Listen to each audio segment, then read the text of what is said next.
For most of our history, the story we were told about America went something like this. Once upon a time, a group of people in England wanted freedom, so they ventured across the ocean to worship and live in peace. Later, they broke away from the British crown and established a new nation with liberty and justice for all. Needless to say, this story left some things and some people out. Even the Statue of Liberty, that revered beacon of freedom and opportunity, lies to us. The original design for the statue contained chains in Lady Liberty's left hand, broken to symbolize the abolition of slavery. But in the end, and so as not to offend the sensibilities of Southern whites, the chains were placed at her feet, hardly visible. The truth is, we've never been very good at telling the full story of our troubled nation. But thanks to the efforts of Black activists and scholars, over time, a more honest accounting of the story of us began to be told. Departments dedicated to African American studies were created in colleges and universities. Textbooks began, however imperfectly, to confront the history of segregation and racism. And our national museums began to feature the artifacts and stories of those they'd long ignored. But at every turn, those who fought to expand the story of us were criticized.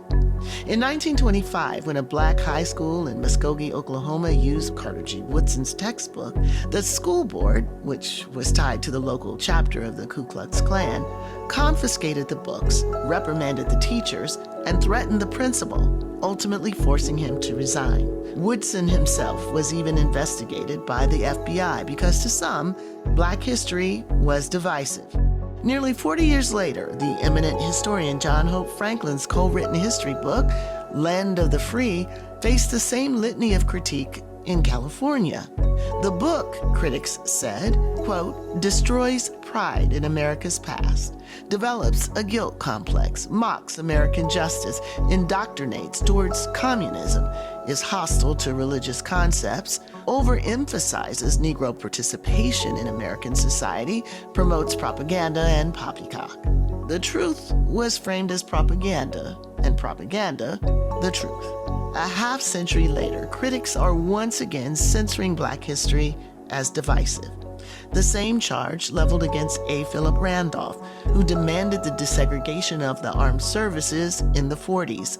The same charge leveled against the civil rights movement by diehard segregationists in the 60s. The same charge leveled against Black historians who created a discipline from the African American experience in the 70s. And the same charge that today fuels the efforts of officials in 24 states to ban Black history.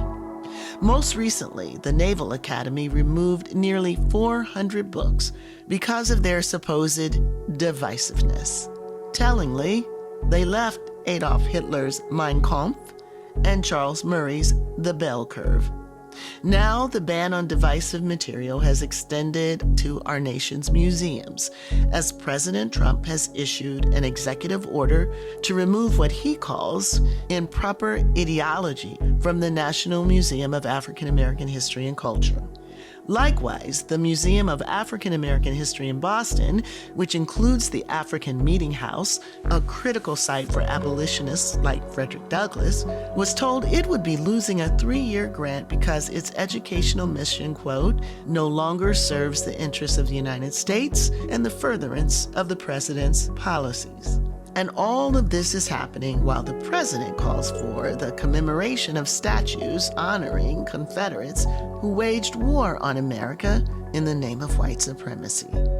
The messages are hardly subtle. This is not driven by concerns about division or even an embrace of colorblindness. It is its opposite, a celebration of the racist story of us and a silencing of the concerted efforts to resist it. But there is hope.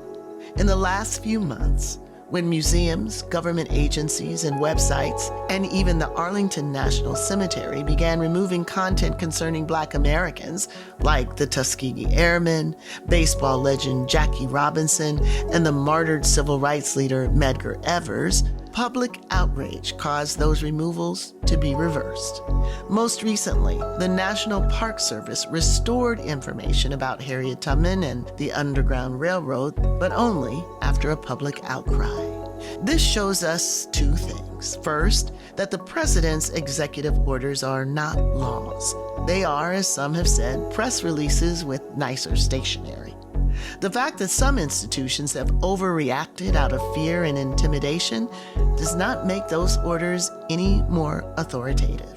And second, it shows us that when we fight back and challenge these attacks on diversity, equity, and inclusion, when we stand up for the truth, we can win. Those who would remove our artifacts, silence our narratives, and assault our memories can be stopped, but only if we raise our voices.